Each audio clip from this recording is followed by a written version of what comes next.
Музыка Арно Бабаджаняна, талантливого советского композитора, жива до сих пор. «Верни мне музыку», «Королева красоты», «Чертово колесо» и сейчас крутятся в головах у многих жителей страны. Песни Арно Бабаджаняна, они душевные, это действительно век любви, это жизнь любви. И в этих песнях все это проносится и все это там рассказывается. Это душевные переживания, это какие-то трепетные ранние чувства. 100 лет назад родился Арно Бабаджанян, выдающийся музыкант и кумир миллионов людей. В юбилейный год в Чувашскую республику приехали десятки артистов, искренне любящие музыку советского мелодиста. Представители фонда памяти композитора надеются, что это не единственный их визит в Чувашию. Надеюсь, будем приезжать. Надеюсь, у нас тут уже будет мост выстроен такой творческий. Будем работать. Замечательный оркестр. Это тоже большая редкость.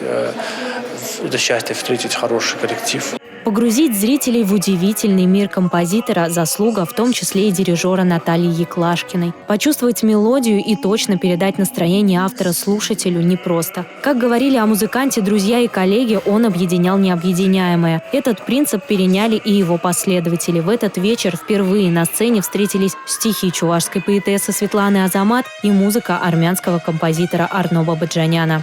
Когда я писала, у меня встала вся Чувашия перед глазами. Вот эти все наши просторы, наши поля, вот это наши достопримечательности, они все у меня были перед глазами. Так сплелись две культуры, разные и не похожие друг на друга, но вместе они создали гармоничное произведение, которое, надеются представители фонда памяти музыканта, станет неофициальным гимном республики.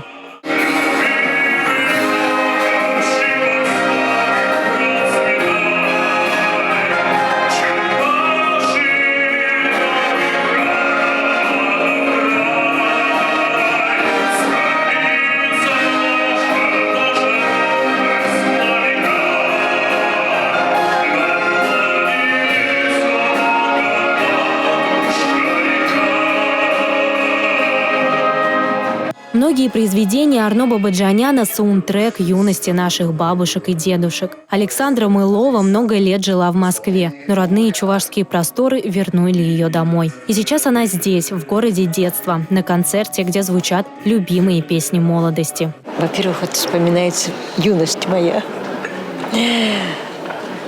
И вообще концерт замечательный. Это хорошо играют, выступают артисты хорошо.